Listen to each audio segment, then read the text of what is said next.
What's up, everybody? This is Rukia Hadassah, and I am coming to you today with another update on my revelation for Exodus in this season for our people.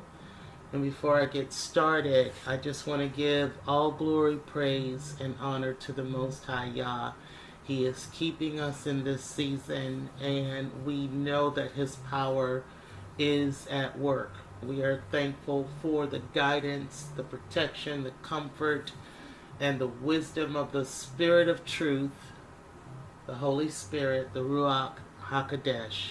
And we're thankful for our soon and coming King, Yehoshua HaMashiach, who is bringing judgment swiftly on the earth. So, I wanted to share this with my Hebrew family and any of those that are cleaving at this hour. Um, I've had a series of events to take place, and I knew that I was about ready to do a video again, but I wasn't sure of what the message should be.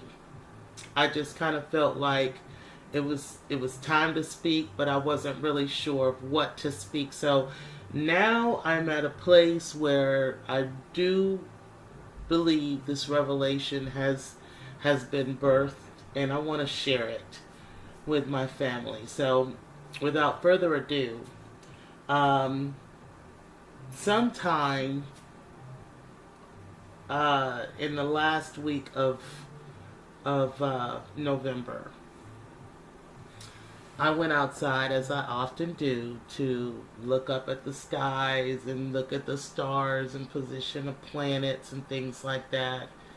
And just kind of watching how the moon is moving in the sky and whatnot. And I heard, if those of you who have a relationship with the Ruach Hakodesh, you will hear things ever so faintly in your spirit, and you really don't know if you're hearing what you're hearing. And so I heard December 2nd,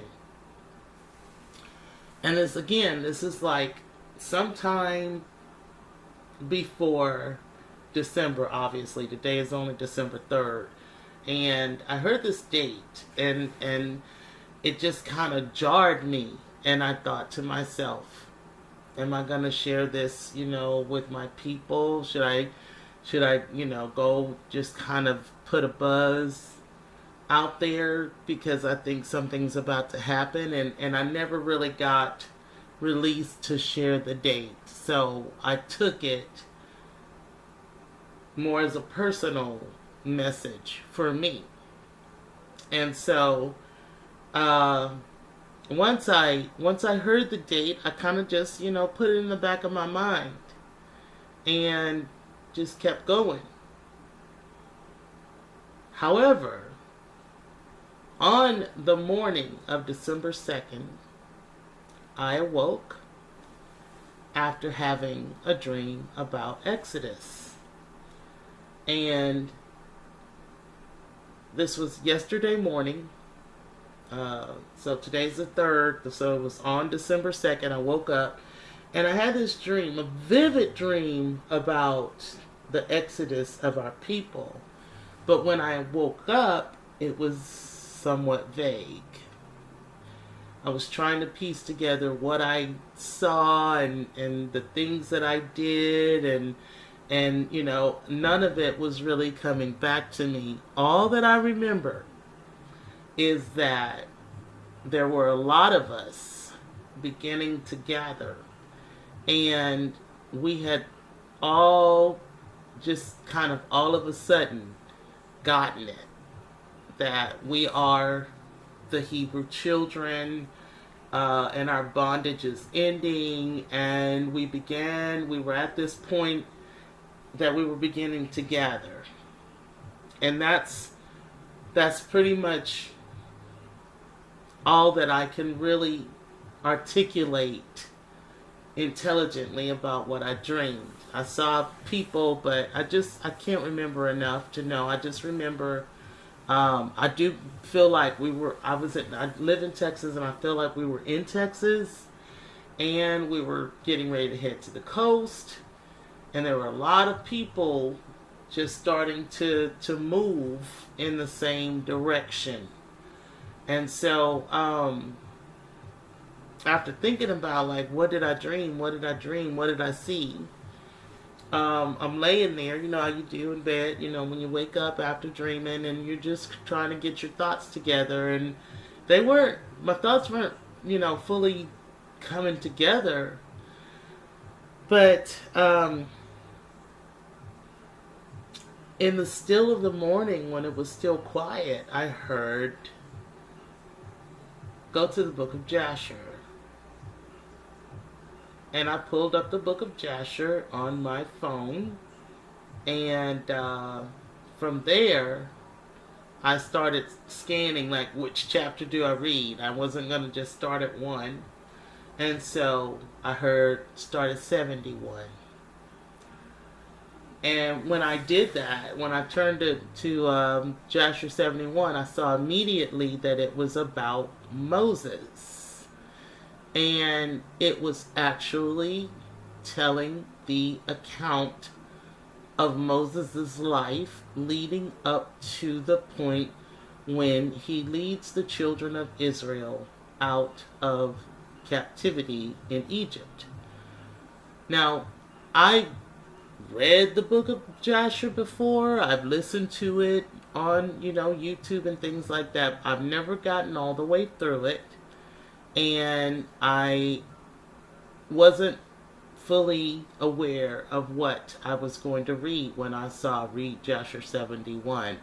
I want to point that out. So I do feel like the Ruach HaKodesh led me to open up this book. And let me tell you, when I did, I was astonished and flabbergasted, because the book of Jasher, in and of itself, is rarely spoken of or quoted even by Hebrews, let alone Christians.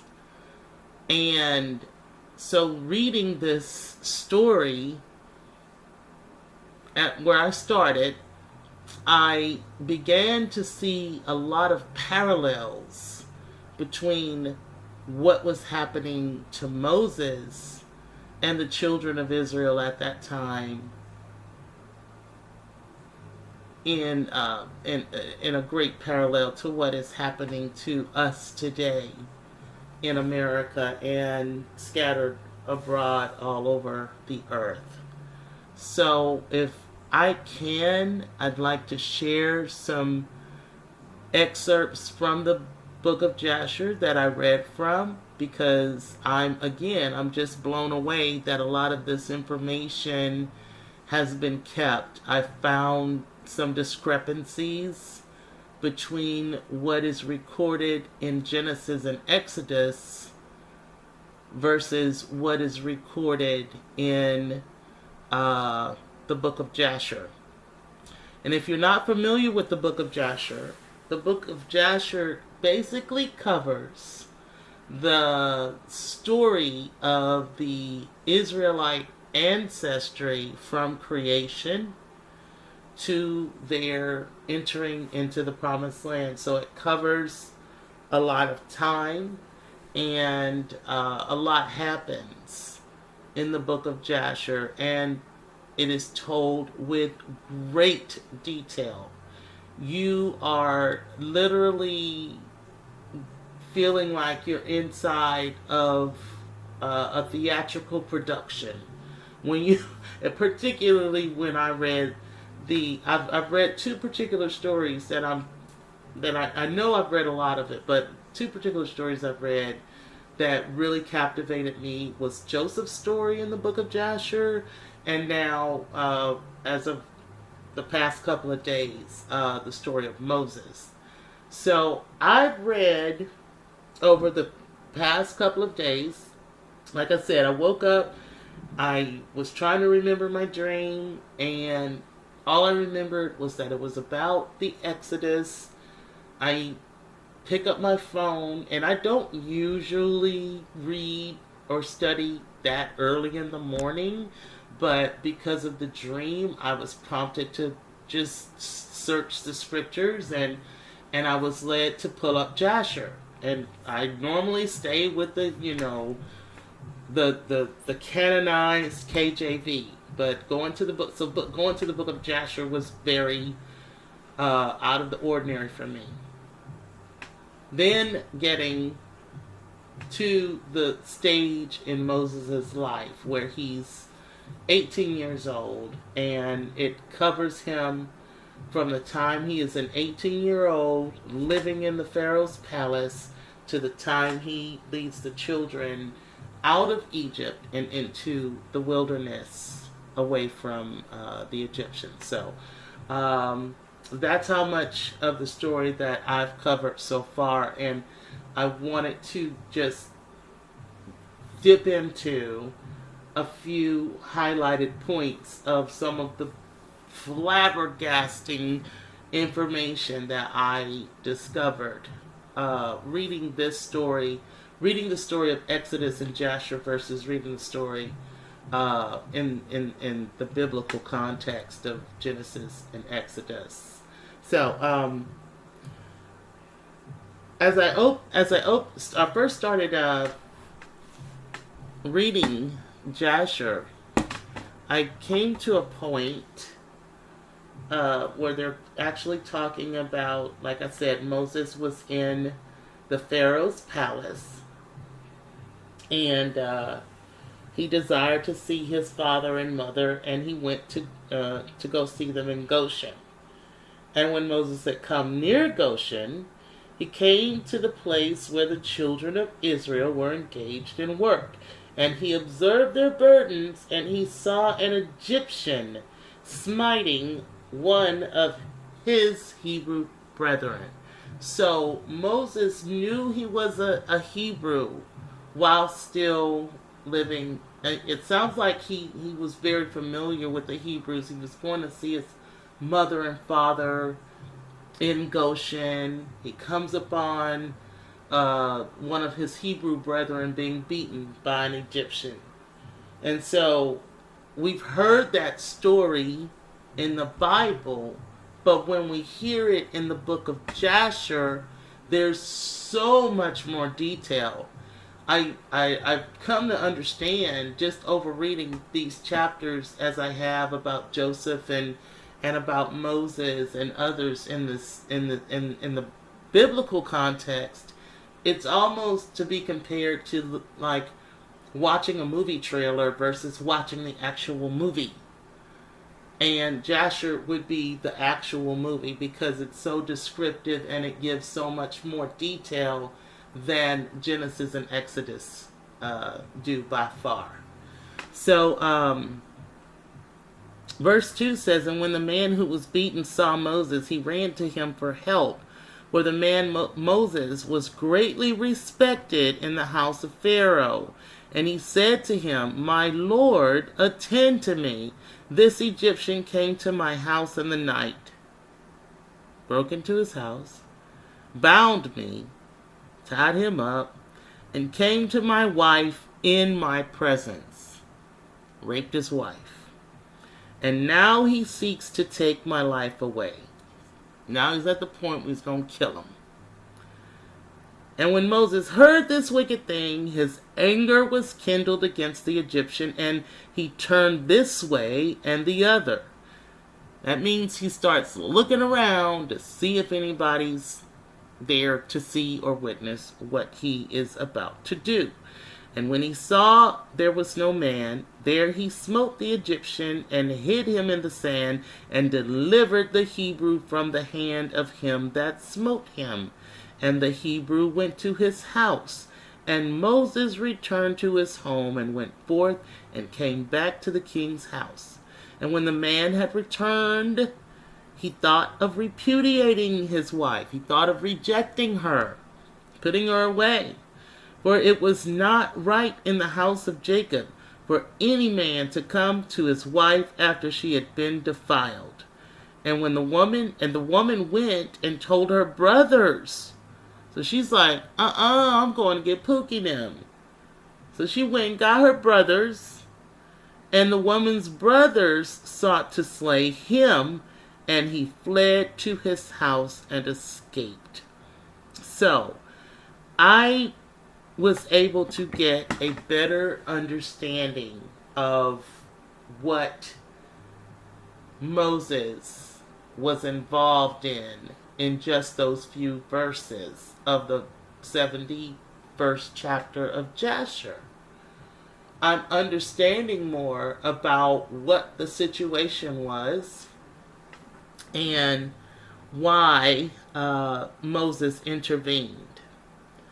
And it's clear Moses realizes he's about to do something that is against the law, and he takes another man's life, he hides it, and the man who he saved went back home and rejected his wife.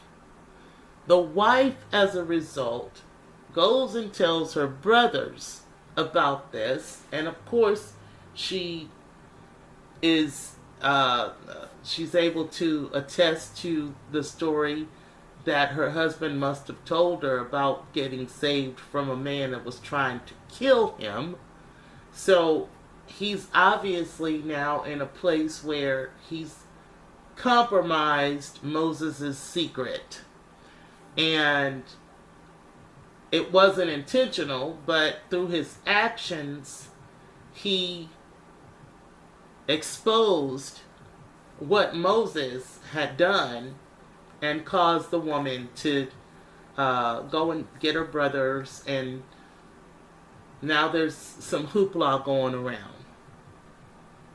So Moses, on the second day, Moses went forth to his brethren, and saw, and behold, two men were quarreling, and he said to the wicked one, Why dost thou smite thy brother? And he answered him and said to him, Who is set free for a prince, who has set thee, for a prince and a judge over us? Dost thou think to slay me, as thou didst slay the Egyptian? And Moses was afraid, and he said, Surely the thing is known. Verse 9, and Pharaoh, it got back to Pharaoh. Pharaoh heard of this affair, and he ordered Moses to be slain. So Yah, Almighty, sent his angel, and he appeared unto Pharaoh in the likeness of the captain of the guard. This was the part that, really started to blow my mind. Did not know this happened. Pharaoh hears about Moses' killing the Egyptian, orders Moses to be slain. The Most High sends his angel, and the angel shows up and appears unto Pharaoh as the likeness of one of his guards, the captain of the guard. The captain of the guard is the one that's assigned to carry out the execution of killing Moses. And the angel of the Lord took the sword from the hand of the captain of the guard and took his head off with it, for the likeness of the captain of the guard was turned into the likeness of Moses. So you have the angel in front of Pharaoh looking like the captain of the guard. And then the captain of the guard is standing in front of Pharaoh looking like Moses. The angel takes the sword from the captain of the guard and takes his head off with it. And the angel of the Lord took hold, this is verse 11, took hold of the right hand of Moses and brought him forth from Egypt and placed him from without the borders of Egypt, a distance of 40 days' journey.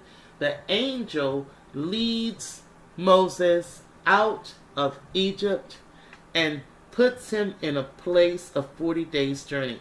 Now it sounds to me, when it says the angel brought him forth from Egypt and placed him from without the borders of Egypt, a distance of 40 days' journey, this does not sound like Moses was actually walking through the desert. It sounds like the angel took him and placed him far away from Egypt, which would have been a 40 days journey.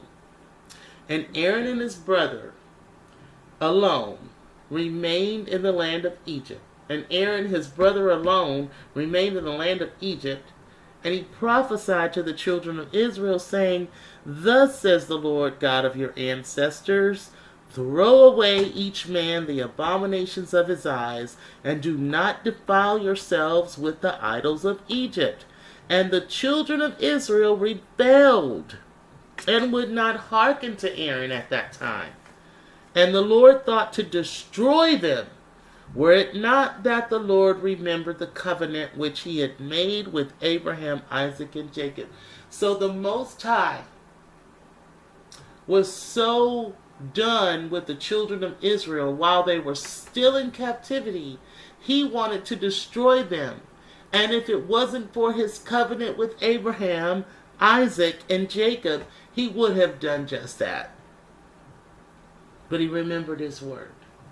In those days, the hand of Pharaoh continued to be severe against the children of Israel, and he crushed and oppressed them until the time when the Most High Yah sent forth his word and took notice of them. So we're talking about heavy oppression. We're talking about that's a parallel right there. We're under heavy oppression right now. We're under very, very severe circumstances that have been and continue to put our lives at risk. Our very lives. We don't know about them. That's what's keeping us calm. But here shortly, I believe that people are going to begin to realize with much greater clarity how much oppression is going on. A lot of us still, too many of us think that we're a part of this American experience, and we're in the USA, and we have all these opportunities, and we just feel like everything is hunky-dory. And that's what was going on with the children of Israel. They were literally adapting to and picking up the practices of the Egyptians by worshiping their false gods and their idols. And Aaron warned them against it. They wouldn't listen. And the oppression by the hand of the Pharaoh continued to be very severe. So that was the first moment I saw, wow, okay, they sound like us.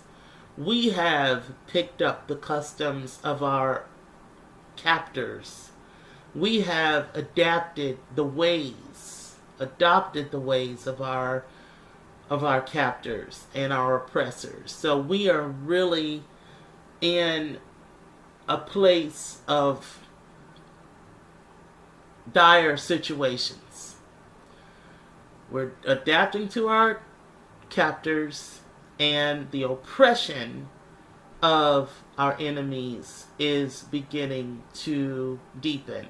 If you've been paying attention to what's going on with things concerning the pandemic, and people can't leave their homes, and lockdowns, and just all kinds of intrusions into our lives, and things that are being designed to just really create discomfort, pain, sorrow, sickness, you name it.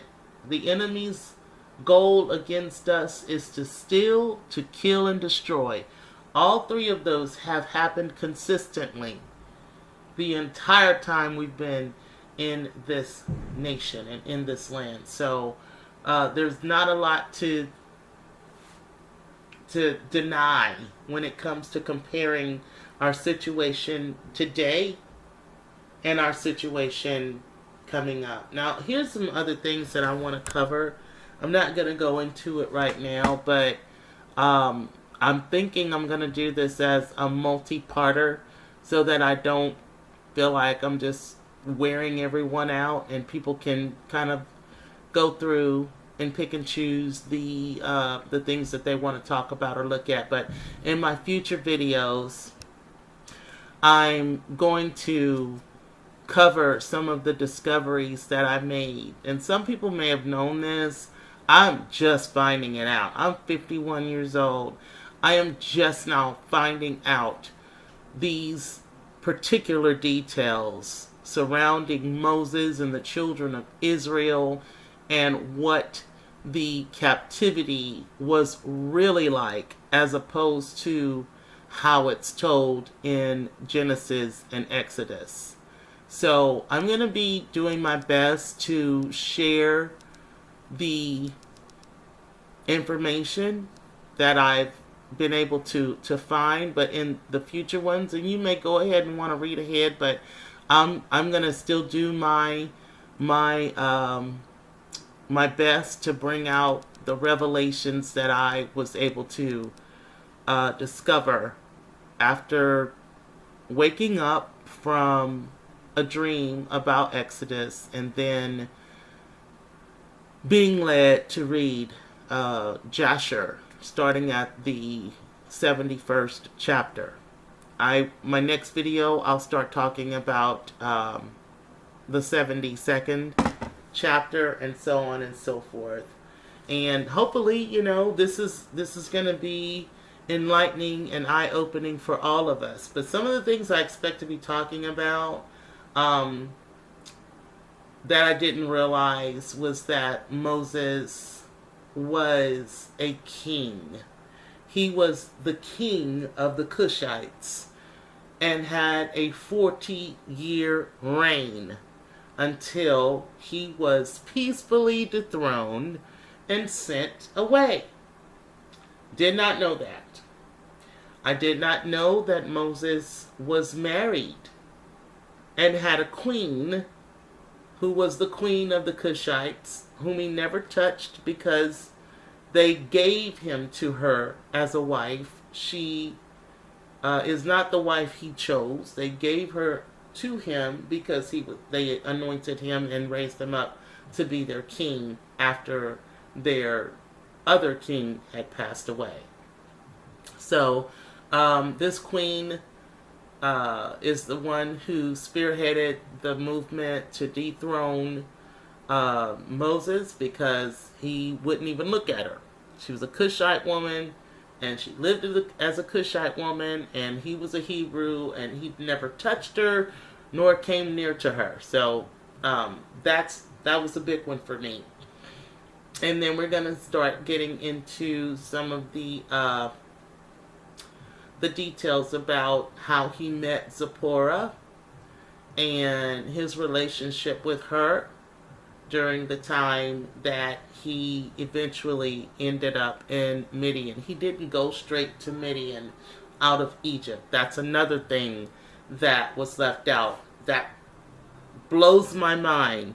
This journey to the land of Cush, that is where the angel actually dropped him off, and he ended up there as king for 40 years. So I'm blown away, and I'm really, really ready to just dive in a lot more when I'm able to move forward in this story. But I can't tell you how exciting this was for me. I'm thankful that the Father continues to speak and hear my prayers, and I pray that all of you are well in all of your ways, and that you're following Him and seeking His voice in this hour, because He is speaking. Those who aren't listening, it's their own fault, but the Most High is speaking, and I hope to be a part of the vessel that He uses to continue to speak to His people, to lead in this hour. Thank you. I'll talk to you all very soon. Y'all take care and stay blessed.